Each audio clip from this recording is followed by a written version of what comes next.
ही वेळ आहे देवाचं वचन ऐकण्याची आणि आजचा जो संदेश आहे तो विश्वासाच्या संबंधामध्ये आहे. विश्वासाचे महत्त्व काय आहे हे आज आपण पवित्र शास्त्रामधून आपण शिकणार आहोत. तर प्रियानो, आपलं ख्रिस्ती जीवन जे आहे त्याचा मूलभूत जो काही घटक आहे, जो फंडामेंटल एलिमेंट जो आहे तो आहे विश्वास. म्हणजे विश्वासाच्या आधारावरतीच आपलं हे ख्रिस्ती जीवन जे आहे ते आधारलेलं आहे, किंवा ख्रिस्ती जीवनाची बांधणी जी आहे ती विश्वासावरती करण्यात आलेली आहे प्रियानो. आणि हा विश्वास जो आहे तो असा साधा सुद्धा विश्वास नाही आहे, तर हा जिवंत विश्वास आहे. आणि हा जिवंत विश्वास आमच्या जीवनामध्ये जे आहे ते देवाने दिलेले आम्हाला जे काही अभिवचने आहे त्या अभिवचनावरती टिकून असा तो विश्वास आहे. आणि तो विश्वास तुमच्या आणि माझ्या जीवनामधून इतरांना तो दिसतो, एक पुरावा म्हणून, एक एव्हिडन्स म्हणून तो इतरांना दिसतो. आणि प्रियानो, आज आपण पेत्राने लिहिलेलं जे पत्र आहे, पेत्राचं पहिलं पत्र, याच्यामधून आपण काही वचनं घेणार आहोत आणि त्याचा अभ्यास आज आपण करणार आहोत. पेत्र जे आहे त्यांनी हा शास्त्र भाग जो आहे तो काही ख्रिस्ती लोकांसाठी तो लिहिलेला आहे. एक गट आहे, त्या ख्रिस्ती गटासाठी त्यांनी लिहिलेला हे शास्त्र भाग आहे. कारण लोक जे आहेत त्यांना खूप कठीण जात होतं त्या काळामध्ये विश्वास त्यांचा राखून ठेवण्यासाठी, तो विश्वास जिवंत ठेवण्याकरिता त्या काळामध्ये त्यांना खूप त्रास होत असे, खूप वाईट परिस्थितीमधून त्यांना जावं लागत होतं, खूप कठीण अवस्था त्यांची झाली होती. आणि म्हणून त्यांना विश्वास ठेवण्यासाठी कठीण होत असल्या कारणाने पेत्र जो आहे तो या ख्रिस्ती लोकांशी किंवा ख्रिस्ती व्यक्तींशी तो या ठिकाणामध्ये तो बोलत आहे प्रियानो. तर आपण आज शास्त्र भाग काढूया. पेत्राचं पहिलं पत्र, याचा पहिला अध्याय आणि वचन 3 ते 12. आणि याच्यामध्ये पेत्र तुम्हाला आणि मला विश्वास काय आहे, त्या विश्वासाचा स्वभाव काय आहे, त्याचं स्रोत काय आहे, त्याचा सोर्स काय आहे आणि त्याचा अंतिम ध्येय काय आहे, या गोष्टीचं समज तो तुम्हाला आणि मला या अध्यायामधून तो देत आहे, या काही वचनांमधून तो तुम्हाला आणि मला देत आहे. तर या आपण हे वचन वाचूया. पेत्राचे पहिले पत्र, पहिला अध्याय आणि वचन 3 ते 12 पर्यंत आपण वाचणार आहोत. ख्रिस्त शिष्यांना तारण प्राप्तीची आशा आहे म्हणून आभार प्रदर्शन. आपल्या प्रभू येशू ख्रिस्ताचा देव व पिता धन्यवादित असो, जिवंत आशा प्राप्त होण्यासाठी आणि अविनाशी, निर्मळ व अक्षय वतन मिळण्यासाठी त्याने आपल्या महादयेनुसार येशू ख्रिस्ताच्या मृतातून पुनरुत्थानाच्या द्वारे आपल्याला पुन्हा जन्म दिला. जे तारण शेवटच्या काळी प्रगट होण्यास सिद्ध आहे ते प्राप्त व्हावे म्हणून जे तुम्ही देवाच्या शक्तीने विश्वासाच्या योगे रक्षिलेले आहात, त्या तुम्हासाठी ते वतन स्वर्गात राखून ठेवले आहे. त्याविषयी तुम्ही उल्हास करिता, तरी तुम्ही आता थोडा वेळ भाग पडले तसे निरनिराळ्या परीक्षेमुळे दुःख सोसले, यासाठी की नाशवंत सोन्याची परीक्षा अग्नीने करितात, त्या सोन्यापेक्षा मूल्यवान असे जे तुमचे विश्वासाच्या परीक्षेत उतरणे, ते येशू ख्रिस्ताच्या प्रगट होण्याच्या वेळेस प्रशंसा, गौरव व मान यास कारणीभूत व्हावे. त्याला पाहिले नसताही त्याच्यावर तुम्ही प्रीती करिता, आता तो दिवस नसता त्याच्यावर विश्वास ठेवता आणि त्या विश्वासाचे पर्यवसान जे आपल्या जीवाचे तारण, ते उपभोगीत अनिर्वाच्य गौरवयुक्त आनंदाने उल्हासता. ज्या संदेष्टाने तुम्हावर होणाऱ्या कृपेविषयी पूर्वी सांगितले, त्याने त्या तारणाविषयी बारकाईने शोध केला. त्यांच्यामध्ये जो ख्रिस्ताचा आत्मा होता आणि त्याने ख्रिस्ताची दुःखे व त्यानंतरच्या गौरवयुक्त गोष्टी पूर्वीच सांगितल्या, त्यात त्याने कोणता अथवा कसा काळ सुचविला याविषयी ते शोध करीत होते. त्यांना असे प्रगट करण्यात आले होते की स्वर्गातून पाठविलेल्या पवित्र आत्म्याच्या द्वारे तुम्हा सुवार्ता सांगणाऱ्यांनी त्या गोष्टी तुम्हास आता सांगितल्या आहेत. त्या गोष्टी कळविण्याची सेवा ते स्वतःसाठी नव्हे तर तुम्हासाठी करीत होते. त्या गोष्टी न्याहाळून पाहण्याची उत्कंठा देवदूतांना आहे. हालेलुया. तर पेत्राचं पहिलं पत्र, याच्यामधून वचन 3 ते 12 हे आपण वाचलेलं आहे. आणि मी तुम्हाला सुरुवातीलाच सांगितलेलं आहे की विश्वासाचं महत्त्व काय आहे ते या शास्त्र भागामध्ये लिहिण्यात आलेलं आहे. विश्वासाचा स्वभाव, त्याचं स्तोत्र आणि त्याचा अंतिम ध्येय काय आहे याविषयी आज आपण शिकणार आहोत. तर विश्वासाचा स्रोत काय आहे, सोर्स ऑफ आवर फेथ काय आहे हे आपण पाहणार आहोत. तर वचन 3 ते 5 इंग्लिश बायबलमध्ये ते 3 ते 5 वचनं वेगवेगळी लिहिलेले आहेत, पण मराठी बायबलमध्ये 3 ते 5 हे सलग अशी 3 वचनं त्या ठिकाणी लिहिण्यात आलेले आहेत. आणि आपण पाहतो त्या वचनांची सुरुवात जी आहे ते पेत्र कशाने करत आहे, तर ती पेत्र जे आहे देवाच्या स्तुतीने त्या वचनाची सुरुवात करत आहे. आणि तो काय म्हणत आहे की त्याने तुम्हाला आणि मला काय केलेलं आहे, पुन्हा त्यांनी तुम्हाला आणि मला जीवन दिलेलं आहे. एक जिवंत आशा त्यांनी तुम्हाला आणि मला प्राप्त करून दिलेली आहे. आणि ती कशामुळे आपल्याला मिळालेली आहे, तर येशू ख्रिस्ताच्या पुनरुत्थानामुळे. जो येशू ख्रिस्त मरणातून पुन्हा उठलेला आहे त्याच्यामुळे तुम्हाला आणि मला ही नवीन आशा, ही जिवंत आशा तुम्हाला आणि मला प्राप्त झालेली आहे. आणि देवाने तुम्हाला आणि मला पुन्हा जन्म दिलेला आहे. हालेलुया. म्हणून तुमचा आणि माझा विश्वास जो आहे तो तुम्ही आणि मी स्वतः उत्पन्न करू शकत नाही. आम्ही स्वतः आमच्या विश्वासाचं मॅन्युफॅक्चरिंग जे आहे ते तुम्ही आणि मी करू शकत नाही. कारण विश्वास जो आहे तो परमेश्वराकडून मिळालेलं तुम्हाला आणि मला एक दान आहे. हालेलुया. आणि हा विश्वास कधी जन्म घेत आहे, तर हा विश्वास जो आहे तो येशूच्या पुनरुत्थानावरती जो तुमचा आणि माझा विश्वास आहे, ज्यावेळेस आम्ही त्या प्रभू येशू ख्रिस्ताच्या मरणावर आणि पुनरुत्थानावरती विश्वास ठेवतो त्याच वेळेस जी आहे ही आशा जी आहे ती तुमच्या आणि माझ्यामध्ये ती जागृत होते. हालेलुया. तो विश्वास जो आहे तो या येशूच्या पुनरुत्थानामुळेच तो जन्म घेतो. हालेलुया. आणि त्याचा जो मूलभूत पाया आहे तो पाया म्हणजे विश्वास आहे. हालेलुया. तर या ठिकाणी परमेश्वराचं वचन सांगतं की तुम्हाला आणि मला त्याने पुन्हा जन्म दिलेला आहे. म्हणजेच की तुम्हाला आणि मला त्याने नवीन जन्म दिलेला आहे. म्हणून आपण म्हणतो ना, ख्रिस्तामध्ये माझा नवीन जन्म झालेला आहे. हालेलुया. नवीन जन्म झालेला आहे. आणि नवीन जन्माचा जो काही परिणाम आहे तो म्हणजे विश्वास आहे. आत्मिकरित्या तुम्ही आणि तुमचा आणि माझा काय झालेला आहे, पुन्हा जन्म झालेला आहे. तुम्हाला आणि मला नवीन केलेला आहे. कारण बायबल काय सांगतात, जुनं ते होऊन गेलं, पहा ते नवीन झालेलं आहे. म्हणजे पूर्वीचं आपलं जे काही जीवन होतं, जे पापमय जीवन होतं, जे घाणेरडं जीवन होतं, जे जगिक जीवन होतं, ते आता आपण सोडून दिलेलं आहे. आणि ख्रिस्तामध्ये आपण आता काय झालेलं आहे, नवीन झालेलो आहे. म्हणून बायबल काय म्हणतं, ख्रिस्तामध्ये तुम्ही आणि मी एक नवीन उत्पत्ती आहोत. म्हणजे नव्या रीतीने परमेश्वराने तुम्हाला आणि मला जीवन दिलेलं आहे. त्या नवीन जीवनामध्ये तुम्ही आणि मी पदार्पण केलेलं आहे. आणि हे नवीन जीवन तुम्हाला आणि मला कधी मिळतं माहिती आहे, ज्यावेळेस तुमचं आणि माझं देवाबरोबर एक जिवंत नातेसंबंध होतं. ज्यावेळेस तुमचं आणि माझं त्या देवाबरोबर इतकं घनिष्ठ नातेसंबंध होतं की जसं की देव आणि आपण कोण आहे, पिता आणि पुत्र किंवा पिता आणि कन्या असल्याप्रमाणे आम्ही देवाच्या कुटुंबामध्ये आम्ही जन्म घेतो. त्यावेळेस जे आहे ते तुमच्या आणि माझ्यामध्ये मधला जो विश्वास आहे त्या विश्वासाचा देखील जन्म होत असतो. हालेलुया. तर प्रभू येशू ख्रिस्ताने हा जो नवीन जन्माचा संकल्प आहे तो निकोदेमसला ज्यावेळेस तारणाविषयी निकोदेमाला सांगत आहे, त्यावेळेस प्रभू येशू ख्रिस्त या नवीन जन्माची संकल्पना योहानकृत शुभवर्तमान याच्या 3ऱ्या अध्यायामध्ये तो त्याला सांगत आहे. तर प्रियानो, हा नवीन जन्म जे आहे ते एक अतिशय उत्कृष्ट दान जे आहे, एक मॅग्निफिसंट गिफ्ट जे आहे ते परमेश्वराने तुम्हाला आणि मला ते देऊ केलेलं आहे. तुम्ही आणि मी जे आहे ते आम्ही स्वतःला जर का आम्ही ख्रिस्ती म्हणत आहोत तर आमचं तारण होणं सुद्धा काय आहे, ते तारण होणं गरजेचं आहे. आणि त्या तारणामध्ये एक नवीन सुरुवात करणं गरजेचं आहे. ख्रिस्ती जीवनाची नवीन सुरुवात जी आहे ती या नवीन जन्मापासून होते प्रियानो. कारण सगळं काही नवीन होतं. Praise the Lord. आमचं नातेसंबंध देवामधलं नवीन होतं. आमच्या सगळ्या सवयी नवीन होतात.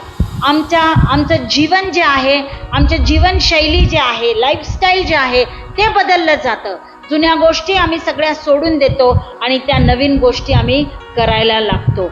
आणि म्हणून एक नवीन सुरुवात जी आहे ती प्रभूमध्ये होत असते. आणि त्यामुळे या ठिकाणी म्हटलेलं आहे की परमेश्वर जो आहे तो तुम्हाला आणि मला पुन्हा जन्म देतो. म्हणजे त्याच्यामध्ये एक आत्मिकरित्या आमचा पुन्हा जन्म झालेला या ठिकाणी आम्हाला पाहायला मिळतं. त्याचबरोबर तो काय म्हणतो की परमेश्वराला धन्यवाद असो, कारण त्यांनी जिवंत आशा प्राप्त होण्यासाठी आणि अविनाशी निर्मळ व अक्षय वतन मिळण्यासाठी त्याने आपल्या महादयेनुसार येशू ख्रिस्ताच्या मृत्यूतून पुनरुत्थानाच्या द्वारे आपल्याला पुन्हा जन्म दिलेला आहे.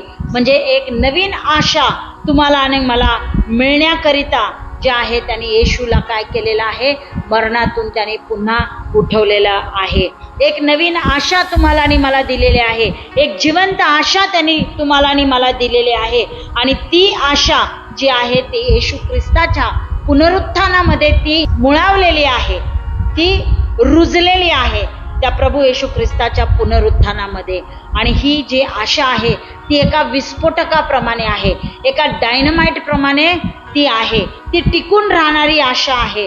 म्हणजे जरी तुमच्या आणि माझ्या जीवनामध्ये कठीण परिस्थिती आली, वाईट परिस्थिती आली, जर का तुम्ही आणि मी मृत्यूछायेच्या दरीतून आपण जरी जात असलो तरी काय आहे, तुमच्या आणि माझ्याकडे ती जिवंत आशा आहे.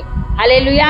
काय आशा आहे की प्रभू मला त्या संकट परिस्थितीमधून बाहेर काढणार, प्रभू मला त्या मृत्यूछायेच्या दरीतून तो मला बाहेर सुरक्षित काढणार आहे. ही जी जिवंत आशा आहे ती तुम्हाला आणि मला त्या प्रभू येशू ख्रिस्ताच्या पुनरुत्थानामुळेच ती तुम्हाला आणि मला प्राप्त झालेली आहे. आणि प्रियानो पहा, या ठिकाणी पेत्र हे लिहित आहे कारण पेत्राकडे एक आत्मविश्वास होता. काय आत्मविश्वास त्याच्याकडे होता की जे काही देव करतो बोललेला आहे ते देव करणार. परमेश्वर सर्व काही ख्रिस्त येशूच्या नावामध्ये आपल्या जीवनामध्ये तो करणार आहे. आणि हा आत्मविश्वास त्या पेत्राकडे होता प्रियानो. आणि तसंच तुम्हाला आणि मला सुद्धा एक अद्भुत अपेक्षा घेऊन तुम्ही आणि मी जीवन जगलं पाहिजे प्रियानो. कारण आम्हाला काय करायचं आहे, हे जग मिळवायचं नाही आहे, या जगामधलं जीवन जे आहे ते आम्हाला जगायचं नाही, तर तुम्हाला आणि मला ते सार्वकालिक जीवन जगायचं आहे जे प्रभूमध्ये तुम्हाला आणि मला प्राप्त होणार आहे. आणि म्हणून तुमच्या आणि माझ्याकडे त्या सार्वकालिक जीवनाची जिवंत आशा असणं गरजेचं आहे प्रियानो. आणि त्या सार्वकालिक जीवनाची आशा जी आहे किंवा ते सार्वकालिक जीवन जे आहे ते तुम्हाला आणि मला त्या प्रभू येशू ख्रिस्तावरती विश्वास ठेवल्यामुळे आणि त्या देवाच्या कुटुंबामध्ये जन्म घेतल्यामुळेच ते तुम्हाला आणि मला प्राप्त होते. हालेलुया.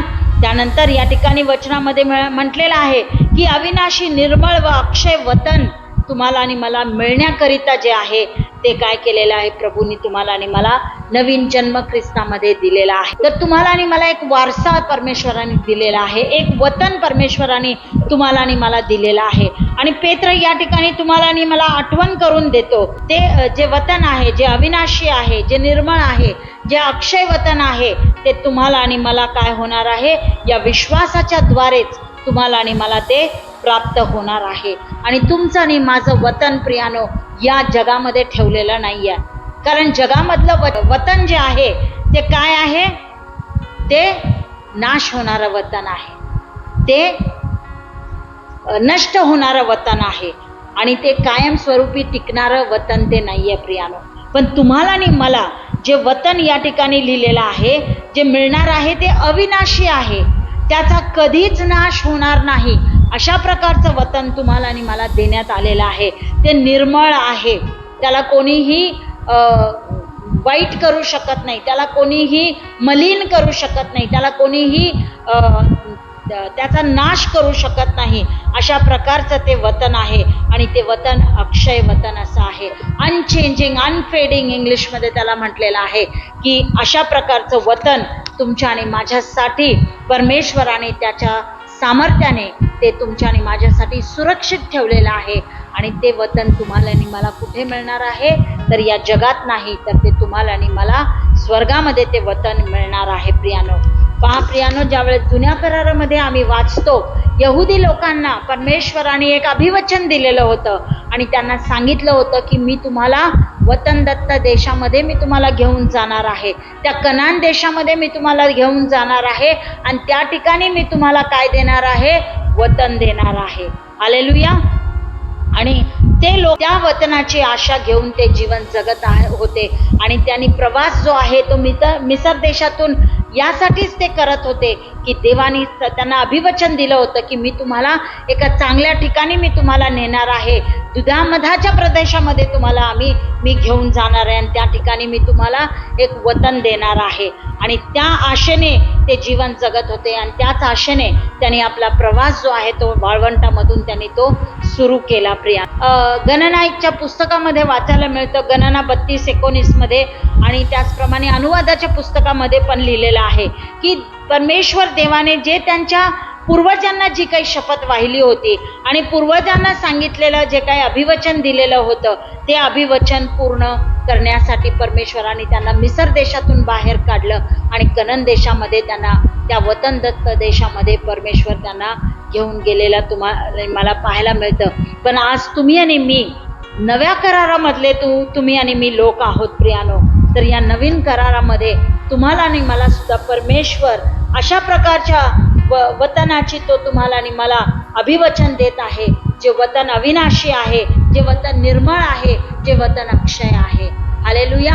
आणि ते जे वतन आहे ते स्वर्गामध्ये तुमच्या आणि माझ्यासाठी ते राखून ठेवलेलं आहे आणि त्याकरिता तुम्ही आणि मी जिवंत आशा धरून जीवन जगणं गरजेचं आहे. ते वतन तुम्हाला आणि मला प्राप्त होणार आहे, ही आशा तुम्ही आणि मी बाळगून तुम्ही आणि मी या पृथ्वीवरचं जीवन तुम्ही आणि मी जगलं पाहिजे प्रियानो. हालेलुया. त्या काळातील लोकांच्या मध्ये आणि परमेश्वराच्या मध्ये त्यांचं पाप आडबंती प्रमाणे ते उभं राहिलं आणि म्हणून ते वतनदत्त देशापर्यंत पोहोचण्याकरिता त्यांना उशीर झाला. जो प्रवास त्यांना 11 दिवसांमध्ये करायचा होता त्या प्रवासासाठी त्यांना 40 वर्ष लागले. 40 वर्ष ते वन भटकत राहिले त्या अरण्यामध्ये आणि त्यानंतर ते त्या वतनदत्त देशामध्ये ते पोहोचले. पण तरी तिथे गेल्यानंतर त्या 12 वंशांची काय झालेली आहे, त्या ठिकाणी विभाजन झालेले आहे. वेगवेगळे ठिकाण त्यांनी घेतले, कोणी यार्देनेच्या अलीकडे राहिले, कोणी पलीकडे राहिले. पण तुम्हाला आणि मला परमेश्वराने ते वतन जे अविनाशी आहे ते स्वर्गामध्ये देण्याची त्यांनी तुम्हाला आणि मला अभिवचन दिलेलं आहे. आणि ते वतन म्हणजे काय आहे? ते वतन म्हणजे सार्वकालिक जीवन आहे आणि ते तुमच्या आणि माझ्यासाठी ते वतन त्यांनी राखून ठेवलेलं आहे. ते वतन जे आहे त्याचाही कधीही नाश होणार नाही, ते कधीही नष्ट होणार नाही, ते कधीही खराब होणार नाही, ते कधीही कुजणार नाही. अशा प्रकारचं वतन तुम्हाला आणि माझ्यासाठी आणि तुमच्यासाठी त्यांनी ठेवलेलं आहे. कोणत्याही पापांमुळे ते वतन जे आहे त्या वतनाला त्या पापामुळे डाग लागणार नाही. अशा प्रकारचं वतन त्यांनी तुमच्या आणि माझ्यासाठी परमेश्वराने ठेवलेलं आहे. आणि ते वतन जे आहे ते तुम्हाला आणि मला कधी प्राप्त होतं? ज्या वेळेस आम्ही परमेश्वरावरती आणि त्या प्रभू येशू ख्रिस्तावरती आम्ही विश्वास ठेवतो. प्रभू येशू ख्रिस्ताला तारणारा म्हणून ज्या वेळेस आम्ही आमच्या जीवनामध्ये स्वीकारतो त्याच वेळेस ते जे स्वर्गीय वतन आहे ते तुम्हाला आणि मला प्राप्त होणार आहे. हालेलुया. पुन्हा 6व्या आणि 7व्या वचनामध्ये काय लिहिलेलं आहे ते आपण वाचूया. त्याविषयी तुम्ही उल्हास करिता तरी तुम्ही आता थोडा वेळ भाग पडेल तर निराळ्या परीक्षेमुळे दुःख सोसले, यासाठी की नाशवंत सोन्याची परीक्षा अग्नीने करीतात, त्या सोन्यापेक्षा मूल्यवान असे जे तुमचे विश्वासाच्या परीक्षेत उतरणे ते येशू ख्रिस्ताच्या प्रगट होण्याच्या वेळेस प्रशंसा, गौरव व मान यास कारणीभूत व्हावे. हालेलुया. तर या ठिकाणी दुसरी गोष्ट आम्हाला समजते की विश्वासाची काय होते? परीक्षा होते. या ठिकाणी पाऊल हे कबूल करत आहे की ज्या वेळेस एखादा विश्वासणारा काही कठीण परिस्थितीमधून जातो, काय अशा प्रकारच्या परीक्षांमधून तो जातो की त्याच्यामध्ये त्याला असं वाटतं की त्याच्या विश्वासाची खरी पारख होत आहे. हालेलुया. तरी देखील पाऊल काय म्हणत आहे या वचनांच्या द्वारे? तो तुम्हाला आणि मला प्रोत्साहित करत आहे. काय प्रोत्साहन देत आहे की जरी तुम्ही तुम्ही आणि मी वेगवेगळ्या प्रकारच्या संकटामधून गेलो, वेगवेगळे त्रास तुम्हाला आणि मला सहन करावे लागले, वेगवेगळ्या परीक्षेमधून जरी आम्हाला थोडा वेळ जावं लागलं तरी देखील काय होणार आहे, त्यातून आम्हाला आनंद प्राप्त होणार आहे. हालेलुया. 6व्या वचनामध्ये तो म्हटलेला आहे की आता थोडा वेळ भाग पडेल म्हणून किंवा निरनिराळ्या परीक्षेमधून तुम्हाला जावं लागेल, पण तुम्ही त्यामध्ये काय करा, उल्हास करा. हालेलुया. Praise the Lord. कारण तुम्हाला आणि मला या गोष्टींच्या द्वारे जे आहे परमेश्वर आनंद देणार आहे. सर्वप्रथम आम्हाला हे पाहायला मिळतं की ज्या वेळेस आमच्या विश्वासाची परीक्षा होते त्यावेळेस प्रथम आमच्या विश्वासाचं शुद्धीकरण होतं. हालेलुया. रिफायनिंग आवर फेथ असं म्हटलेलं आहे. म्हणजे विश्वासाचं शुद्धीकरण होत आहे. या ठिकाणी उदाहरण त्यांनी सोन्याचं दिलेलं आहे. जसं सोन्याला अग्नीमधून घातलं जातं, अग्नीच्या भट्टीमध्ये सोन्याला घातल्यानंतर जे आहे शुद्ध सोनं बाहेर पडतं. सोन्यामध्ये असणारी जी काही अशुद्धता आहे, ज्या इम्प्युरिटीज आहेत, त्या सर्व काय होतात, त्या बाहेर पडतात आणि अस्सल सोनं जे आहे, जे खरं सोनं आहे, ते चमकून ते काय होतं, बाहेर येतं. त्याचप्रमाणे तुम्ही आणि मी जे विश्वासणारे आम्ही आहोत, जे आम्ही जगासाठी, तुम्ही आणि मी अंधकारमय जगासाठी, तुम्ही आणि मी जे प्रकाश म्हणून आम्ही जीवन जगत असताना वेगवेगळ्या परीक्षेमधून तुम्हाला आणि मला जावं लागतं. आणि ज्या वेळेस आम्ही या परीक्षेमधून जातो त्यावेळेस आमच्या विश्वासाची देखील परीक्षा होते आणि त्या विश्वासाची परीक्षा होत असताना आम्हाला अशा प्रकारच्या शुद्धीकरणाच्या प्रक्रियेमधून जावं लागतं. हालेलुया. ज्या वेळेस आम्ही या शुद्धीकरणाच्या प्रकरणामधून जातो त्यावेळेस आमच्यामध्ये असणारी सर्व प्रकारची अशुद्धता जी आहे ती निघून जाते आणि ख्रिस्ताला भेटण्याकरिता किंवा ख्रिस्ताला आमच्या जीवनामध्ये ग्रहण करण्याकरिता, त्याच्यावरती अधिक विश्वास ठेवण्याकरिता तुमची आणि माझी काय होते, चांगल्या प्रकारे तयारी होते. हालेलुया. पहा, मी तुम्हाला सांगितलं की सोनं जे आहे त्याला भट्टीमध्ये घातल्यानंतर ते खूप तापतं आणि तापल्यामुळे त्याच्यामध्ये असणारी जी काही अशुद्धता आहे ती वर येते, त्याच्या सरफेसवरती येते, वरच्या बाजूला ती सगळी काही येते आणि त्यानंतर आपण ती झटकून ती काढू शकतो. हालेलुया.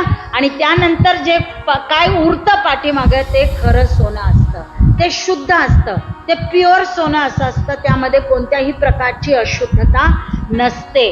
तशाच प्रकारे तुम्ही आणि मी वेगवेगळ्या परीक्षेमधून जातो, वेगवेगळ्या संघर्षांना तुम्हाला आणि मला तोंड द्यावं लागतं, वेगवेगळ्या छळामधून तुम्ही आणि मी जात असताना तुमचं आणि माझं सुद्धा अशाच प्रकारे शुद्धीकरण होतं आणि त्याच्याद्वारे काय होतं, तुमच्या आणि माझ्यामधला अविश्वास निघून जातो, तुमचा आणि माझा विश्वास जो आहे तो अधिक मजबूत होतो आणि तुम्ही आणि मी प्रभूच्या उपयोगी येण्यासाठी, तुम्ही आणि मी जे आहे त्याच्या राज्यासाठी एक उपयोगी पात्र असं ठरतो. हालेलुया. Praise the Lord. आणि या ठिकाणी म्हटलेलं आहे की तुमचं आणि माझं मोल जे आहे ते या सोन्यापेक्षा अधिक आहे.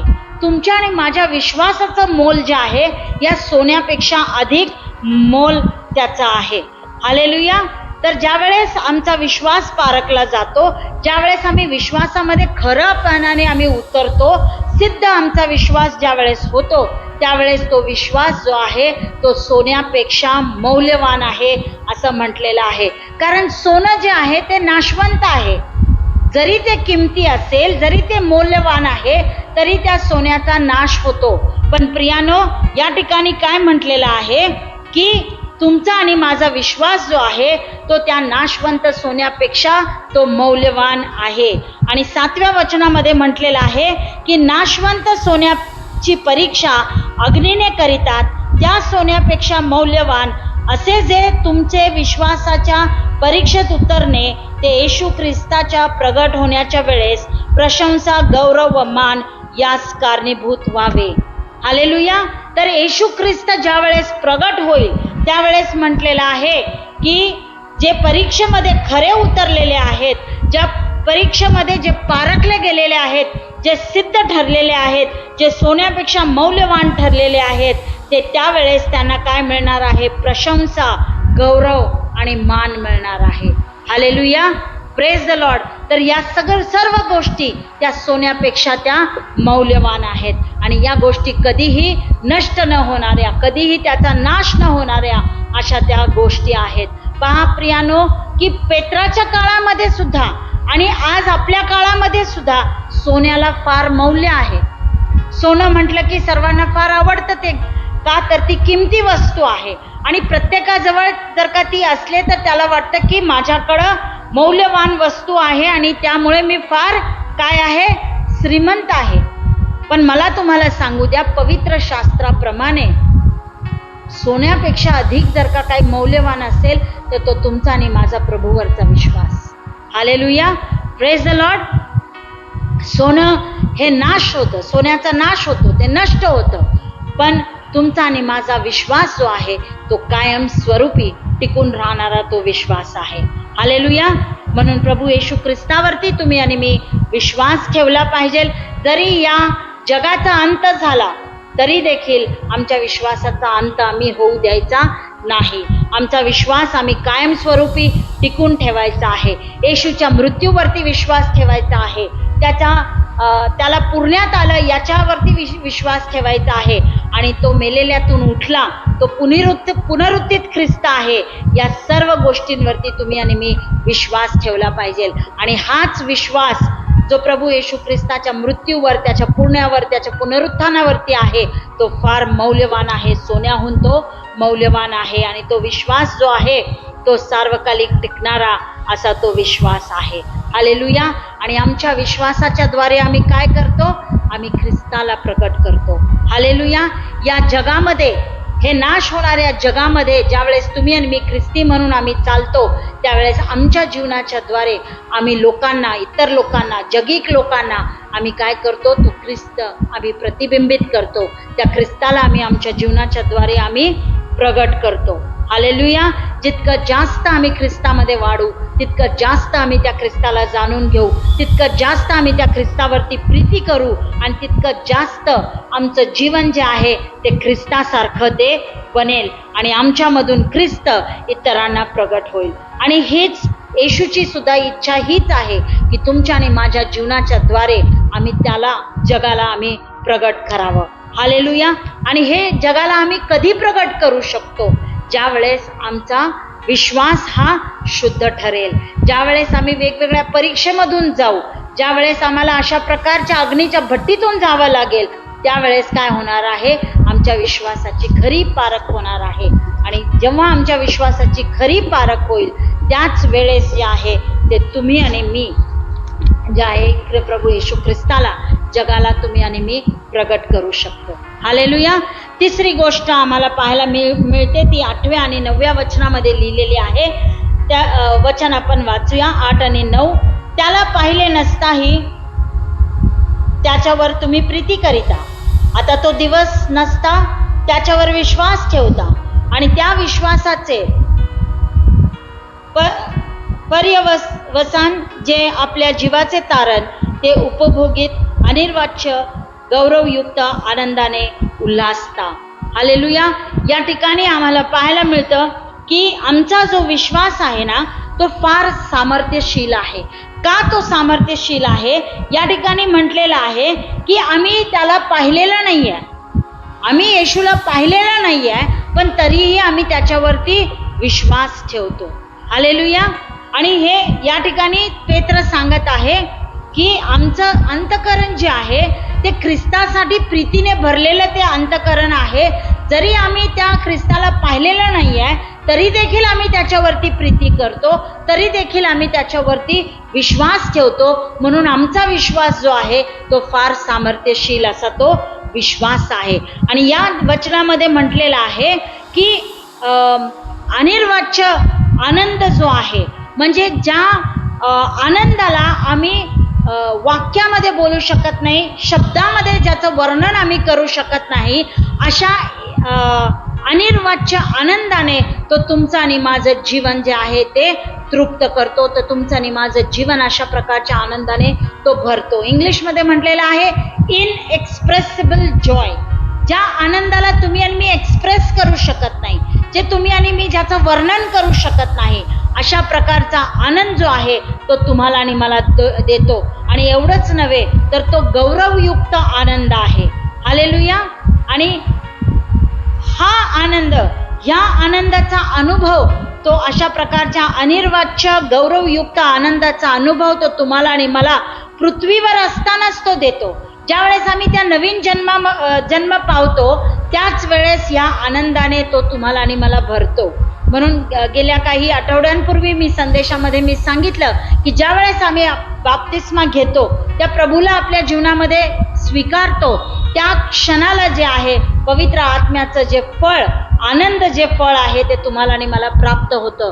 आणि तो अशा प्रकारचा आनंद आहे जो निर्वाच्य गौरवयुक्त आनंद आहे, तो तुम्हाला आणि मला प्राप्त होतो त्या बाप्तिस्म्याच्या वेळेस. आणि तेच ज्यावेळेस आम्ही या नवीन जीवनाचा आनंद घेतो त्यावेळेस आम्हाला जे आहे ते अशा प्रकारचा अनुभव जो आहे तो परमेश्वर त्याच्या उपस्थितीमध्ये, त्याच्या सानिध्यामध्ये तो तुम्हाला आणि मला देतो. आणि हे कशाचं प्रतीक आहे माहिती आहे? म्हणजे अशाच प्रकारचा अनुभव जो आहे, जो आम्हाला आज पृथ्वीवरती मिळत आहे, तशाच प्रकारचा अनुभव तुम्हाला आणि मला स्वर्गामध्ये मिळणार आहे. ज्यावेळेस आम्हाला सार्वकालिक जीवन मिळणार आहे, ज्यावेळेस आम्ही त्या प्रभूच्या सानिध्यामध्ये जाणार, ज्यावेळेस आम्ही त्याला अमोरासमोर, ज्यावेळेस तुमची आणि माझी त्याच्याशी भेट होणार आहे, त्यावेळेस अशा प्रकारचा अनिर्वाच्य गौरवयुक्त आनंद जो आहे तो तुम्हाला आणि मला मिळणार आहे. जो शब्दामध्ये तुम्ही आणि मी बोलू शकणार नाही, ज्या शब्दामध्ये आम्ही वर्णन करू शकणार नाही, असा आनंद तो तुम्हाला आणि मला देणार आहे.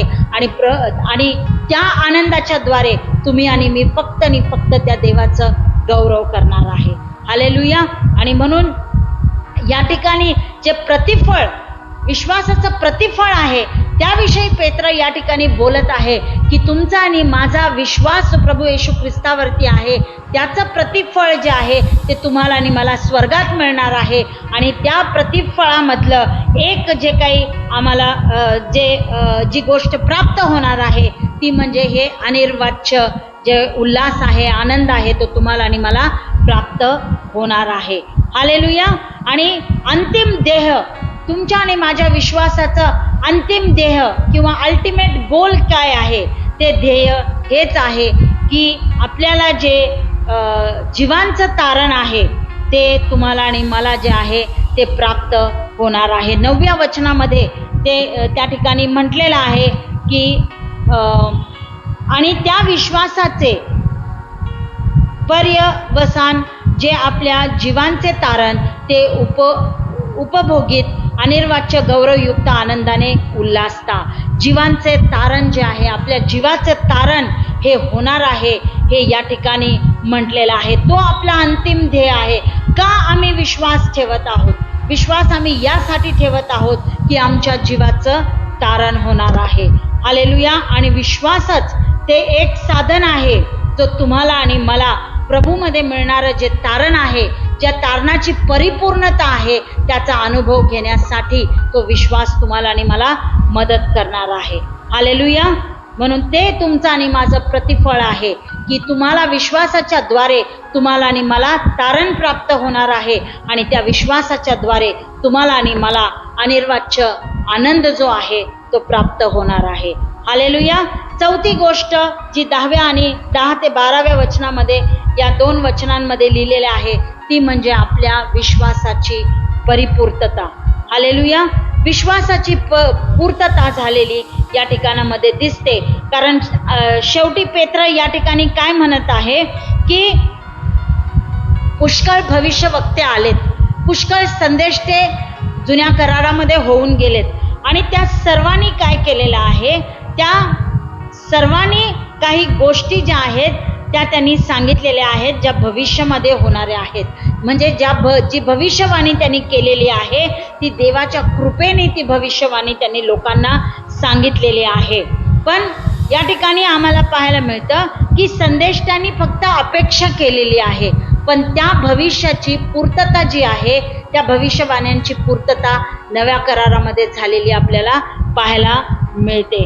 या संदेष्टांनी जे आहे ते खूप लक्षपूर्वक त्यांनी शोध घेतलेला आहे. त्यांनी तारण काय आहे हे समजण्याचा त्यांनी प्रयत्न केलेला आहे. आणि त्याविषयी त्यांनी तुम्हाला आणि मला काय केलेले आहे, ती भविष्यवाणी करून ते तुम्हाला आणि मला त्यांनी सांगितलेलं आहे. या भविष्यवाणीचा अनुभव त्यांनी स्वतः घेतलेला नाही आहे, कारण त्यांनी फक्त भविष्यवाणी केली. त्यांच्या काळामध्ये त्याची पूर्तता झालेली नाही आहे, म्हणून त्यांनी त्याचा अनुभव घेतलेला नाही आहे. पण प्रियानो, त्या भविष्यवाण्याचा अनुभव जो आहे तो तुम्ही आणि मी घेतलेला आहे, कारण त्यांनी केलेल्या भविष्यवाण्यांची पूर्तता जी आहे ती आपल्या काळामध्ये ती झालेली आहे. आणि म्हणून तो काय म्हणत आहे की पाऊल तुम्हाला आणि मला सांगत आहे की ज्या काही भविष्यवाण्या त्या संदेष्टाने केलेल्या आहेत, त्या भविष्यवाण्यावरती तुम्ही आणि मी विश्वास ठेवला, त्याची पूर्तता जी आहे ती आज झालेली आहे. आणि म्हणून पुन्हा आमचा त्याच्यावरती विश्वास होतो. त्यांनी त्या ठिकाणी सांगितलं होतं की मसीहा येणार आहे. त्यांनी त्या भविष्यवाण्यांमध्ये सांगितलं होतं की तो येणार आणि तो तुम्हाला आणि मला पापापासून मुक्त करणार. तो तुमच्या आणि माझं पाप आपल्या स्वतःच्या खांद्यावरती घेणार आणि तो स्वतः पापी होणार, त्याला वधस्तंभावरती दिलं जाणार, त्याचा छळ होणार आणि त्याला मारण्यात येणार, त्याला पुरण्यात येणार आणि त्याचं पुनरुत्थान होणं. या सर्व गोष्टीची भविष्यवाणी त्यांनी केली होती, पण त्याची पूर्तता जी आहे ते नव्या करारामध्ये झालेली आहे. आणि त्या भविष्यवाण्या पूर्ण झाल्यात, म्हणून त्यावरती तुमचा आणि माझा विश्वास आता आलेला आहे. आणि तो जो विश्वास आहे तो तुम्ही आणि मी त्या येशू ख्रिस्ताचा झालेला छळ आणि त्याला वधस्तंभावरती जे काही देणं होतं त्याच्यावरती आपण विश्वास ठेवतो, त्याच्या मृत्यूवर विश्वास ठेवतो, त्याच्या पुनरुत्थानावरती तुम्ही आणि मी विश्वास ठेवत आहे. तर त्या झालेल्या ज्या गोष्टी होत्या त्याची पूर्तता जी आहे ती या ठिकाणी पूर्ण झालेली आहे. हालेलुया. आणि ते जे संदेष्टे होते जुन्या करारामधले, त्यांनी पवित्र आत्म्याच्या प्रेरणेने या सगळ्या भविष्यवाण्या लिहिलेल्या होत्या. हालेलुया. की मसीहा येणार आहे आणि त्याच्या सोबत काय होणार आहे, त्याचा शेवट कसा होणार आहे, हे सगळं त्यांनी पवित्र आत्म्याच्या प्रेरणेने हे सर्व काही लोकांना सांगितलं होतं. आणि हे सर्व काही तुमच्या आणि माझ्यासाठी या पवित्र शास्त्रामध्ये लिहिण्यात आलेलं आहे. पण त्याच पवित्र आत्म्याच्या द्वारे या नवीन करारामधले जे प्रेषित आहेत आणि या पाऊलासारखे जे प्रेषित आहेत त्यांनी सुद्धा त्याच पवित्र आत्म्याकडून प्रेरणा घेऊन हे तुमच्या आणि माझ्यासाठी हा प्रचार केलेला आहे की प्रभू येशू ख्रिस्त जो आहे हा याला वधस्तंभावरती देण्यात आलेला आहे आणि तो पुनरुत्थित झालेला तो ख्रिस्त आहे. आणि म्हणून तुम्ही या भविष्यवाण्यांची पूर्तता झालेली आहे, म्हणून त्या येशू ख्रिस्ताच्या मरणावरती आणि त्याच्या पुनरुत्थानावरती तुम्ही आणि मी काय केलं पाहिजे, विश्वास ठेवला पाहिजे. हालेलुया. Praise the Lord. मग परमेश्वराच्या नावाला धन्यवाद आपण देऊया, कारण आज विश्वासाचा हा चांगला धडा परमेश्वराने तुम्हाला आणि मला या वचनांच्या द्वारे शिकवलेला आहे. आणि हा विश्वास जो आहे तो प्रभूकडून तुम्हाला आणि मला एक दान म्हणून मिळालेलं आहे. तेही प्रभू येशू ख्रिस्ताच्या पुनरुत्थानामध्ये रवलेलं मुळावलेलं आहे असा तो विश्वास आहे. आणि तुमच्या आणि माझ्या विश्वासाची पारख होते, त्याची परीक्षा घेतली जाते. वेगवेगळ्या परीक्षेमधून जात असताना तुमचं आणि माझं विश्वासाचं शुद्धीकरण केलं जातं. आणि एवढंच नव्हे तर परमेश्वर तुम्हाला आणि मला त्याचं प्रतिफळ देखील तो देतो. आणि त्याचं प्रतिफळ म्हणजे तारण आहे, त्याचं प्रतिफळ म्हणजे अनिर्वाच्य गौरवयुक्त आनंद आहे जो परमेश्वर तुम्हाला आणि मला देतो. प्रियानो, तुम्ही आणि मी फार धन्य आहोत जे आम्ही येशू ख्रिस्ताला पाहिलेलं नाही आहे, तरी देखील आम्ही त्याच्यावरती विश्वास ठेवतो, तरी देखील आम्ही त्याच्यामध्ये आनंद करू शकतो आणि त्याच्यामध्ये आम्ही आशा धरून आम्ही जीवन जगू शकतो. हालेलुया. तर परमेश्वर करो हे वचन जे आहेत ते तुम्हासाठी आशीर्वादाचे करोत. आणि त्याचबरोबर तुमचा जो काही प्रभूवरचा विश्वास आहे तो परमेश्वर मजबूत करो, तुम्हाला ती जिवंत आशा तो देव, तुमच्या विश्वासाचं नूतनीकरण तो करो. आणि परमेश्वर जो स्वतः विश्वसनीय आहे, जे कार्य तुमच्या जीवनामध्ये त्यांनी सुरू केलेलं आहे ते कार्य तो पूर्ण करो, हीच ईश्वरचरणी प्रार्थना आहे. हालेलुया. म्हणून आपण आज आपल्या विश्वासाला घट्ट पकडून राहू. ती जिवंत आशा जी तुम्हाला आणि मला ख्रिस्तामध्ये दिलेली आहे त्याला आपण घट्ट पकडून राहू आणि तारणामध्ये आपण आनंद करू. ख्रिस्तामध्ये आपण त्या तारणासाठी आपण आनंद करू. हालेलुया. देव तुम्हाला या वचनाच्या द्वारे आशीर्वादित करो. आपण या वचनाकरिता देवाला धन्यवाद देऊ, त्याची स्तुती करू.